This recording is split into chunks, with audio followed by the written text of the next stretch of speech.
Good evening বন্ধুরা। এখন বাজে 5:45। তো আজকে সন্ধেবেলা থেকেই একটা ছোট ব্লগ স্টার্ট করছি। তো আজকে তো চারিদিকে মনে হয় বৃষ্টি হচ্ছে। আমাদের এখানে কিন্তু বৃষ্টি হচ্ছে, অনেক জায়গায় শুনছি বৃষ্টি হচ্ছে। তা আপনাদের এখানে বৃষ্টি হয়েছে কি না হয়েছে একটু কমেন্টে জানাবেন। তো আপনার সবাই কেমন আছেন? আশা করছি সবাই ভালো আছেন, সুস্থ আছেন। আমরাও ভালো আছি আর সুস্থ আছি। তো ভাবলাম আজকে সন্ধ্যে থেকে একটা ব্লগ স্টার্ট করি টুকটুক করে। এই যে দেখুন, সন্ধেবাতি দেওয়া হয়ে গেছে আর সব জামা কাপড় আজকে ঘরে মেলা হয়েছে। এই দেখুন, সব মানে বাইরে মেলা হয়নি, বৃষ্টি হচ্ছে বলে সব ঘরে জামা কাপড়। এই যে মেলা দেখতে পাচ্ছেন, সব জামা কাপড় এই যে ঘরে মেলা। তো এখন একটু চিলি চিকেন বানাবো। তা চলুন, এই যে সয়া সস, হলুদ, রসুন, কাঁচা লঙ্কা, আদা বাটা, একটা ডিম, tomato sauce, red chilli sauce, গোলমরিচ দিয়ে এটাকে ভালো করে ফাটিয়ে নিচ্ছি।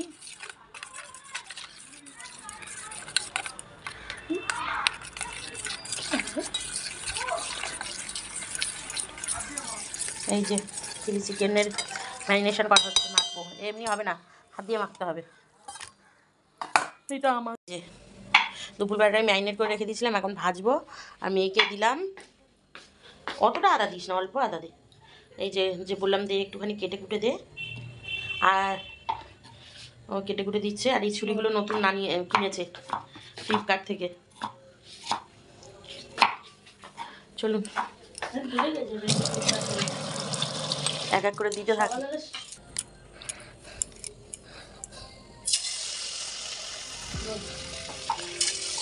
আমি এমনি সব রসুন বাটা, আদা বাটা, কাঁচা লঙ্কা বাটা, গোলমরিচ, নানা রকমের মানে 2-3 রকমের সস দিয়ে আর গোলমরিচ দিয়ে ডিম দিয়ে মাখিয়ে রেখে দিয়েছিলাম। আর ময়দাটা এখন দিচ্ছি। ময়দাটা আগে দিলে না মাংসটা তো টেস্ট লাগে না। বানানোর কিছুক্ষণ আগে ময়দা মাখাবেন। কী যেন হয়, তানিয়া মাংসটা শুকিয়ে যায় না আগে থেকে ময়দাটা দিলে? জুসি হয় না, ভিতরে যে একটা জুসি ভাবনেসটা হয় না, তাই জন্য আমরা মেখে রেখে দিই। তাহলে একটু ভেজে ভুজে নিই, তারপর দেখাচ্ছি। এখানটা রসুন কুচি, আদা কুচি, কাঁচা লঙ্কা দিয়ে ক্যাপসিকাম পেঁয়াজটা ভাজা করছি। আর এইদিকে মানে চিকেনগুলো ভাজা হয়ে গেছে।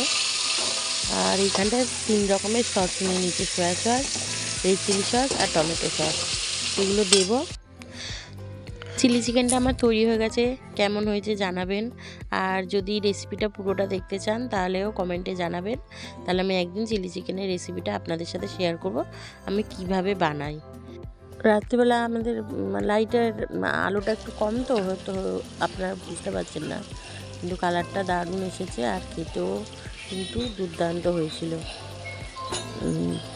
আমি রেসিপিটা দিয়ে দেবো, আরেকদিন করবো তখন দিয়ে দেবো। তা এর ওপর থেকে একটু তিল ছড়িয়ে দিয়েছিলাম, আরও সুন্দর লেগেছিল। সেটা দেখানো হয়নি আপনাদের সাথে। এই সন্ধেবেলা আপনাদের সাথে দেখা করেছিলাম, আর দেখা করিনি। এখন 10টার বেশি বাজে। তো যে কর্তাবাবু আসলো, আমিও রেডি। মানে আমার এখন ঠাকুরের মানে প্রসাদ খেতে যাব। দুটো বাড়ির পরেই কালী পুজো হচ্ছে, বলে গেছিলো যে বড় মেয়ে বেরিয়ে যাচ্ছে, ছোটো মেয়ে, দুজনেই রেডি। আমাদের বাড়ির সামনেই তো একদম, তার জন্য খুব একটা ড্রেস পরতে হবে না। আমি এই যে পরেছি, দাঁড়ান দেখাই। যে একটা কুর্তি পরেছি,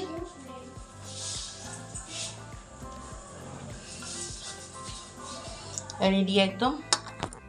চলুন আমাদের সাথে।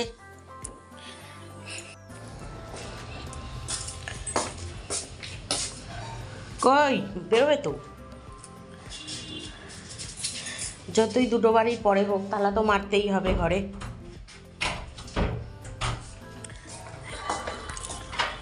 চলুন দেখা, ওই যে ওরা দুজন দাঁড়িয়ে আছে।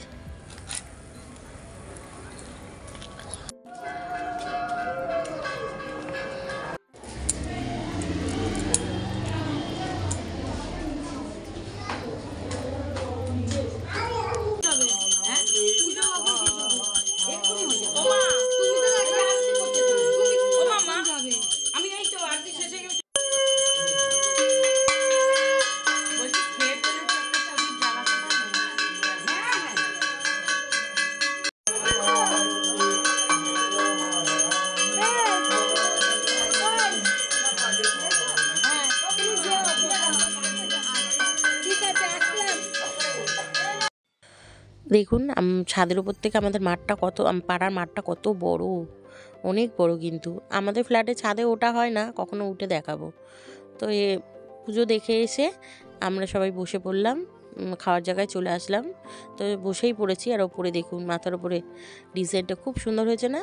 অনেকেই জানেন, তবুও প্যান্ডেলটা মানে একটু ওপরটা দেখিয়ে দিলাম। তো এখানটায় পাতে পড়ে গেছে থালা গ্লাস সব তো দিয়েছিল, তারপর পড়লো কাশ্মীরি পোলাও, তারপরে দিল বেগুনি। বেগুনি আমারটা বেগুনিটা দেখুন কত বড় পড়েছে। বেগুনি দিতেই পড়লো আলুর দম পাতে, তার সাথেও ছিল পনিরের তরকারি।